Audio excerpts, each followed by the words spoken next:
L'équipe de Sanga Balende est à la recherche des dirigeants après les travaux de l'Assemblée générale ordinaire tenue il y a quelques jours. Pour les secrétaires sportifs sortants, le moment est venu où tous ceux qui aiment les rouges et or du Casa oriental doivent se manifester en briguant un des postes mis en jeu. Le comité est fait mandat. L'Assemblée a dégagé, soulevé l'option pour que des nouveaux candidats, des anciens candidats qui le veulent encore, qui puissent en tout cas se manifester par le dépôt de leur candidature au poste souhaité. Et c'est ce que nous sommes en train d'attendre. Au jour d'aujourd'hui, dimanche, nous avons tenu une évaluation à mi-parcours ensemble avec la commission électorale, les présidents du comité de soutien, le comité central et quelques membres du comité sportif sortant, tous ceux dont la chose intéresse. Mais effectivement, on a découvert qu'à ce jour, aucun candidat ne s'était manifesté.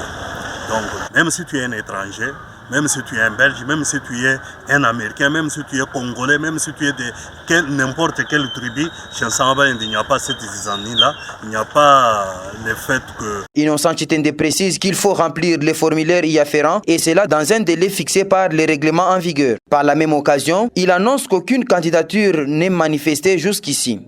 Aucune condition. Je venais de vous montrer le formulaire de la souscription en termes de candidature. C'est que le candidat doit justifier d'abord qu'il est Sanga Balende. Et peut-être s'il a eu déjà travaillé dans des comités passés, il doit signaler ça. Il doit aussi prouver qu'il a une connaissance étendue en matière de football. Bien sûr, il doit avoir des moyens parce qu'au comité sportif, quand vous y venez, comme président, comme vice-président, comme trésorier, comme membre, vous venez pour dépenser de l'argent. Vous venez pour non seulement aider l'équipe, mais dépenser aussi de votre argent. Bien sûr, l'argent en termes d'intelligence, aussi l'argent en termes de matériel, parce que le football ne vit qu'avec l'argent. Donc, il n'y a pas une exclusion donnée pour un candidat, mais surtout aussi la moralité est exigée. En rappel, l'Assemblée générale ordinaire avait constaté que le comité sportif dirigé par Alphonse Ngoï Kassanji était fin mandat.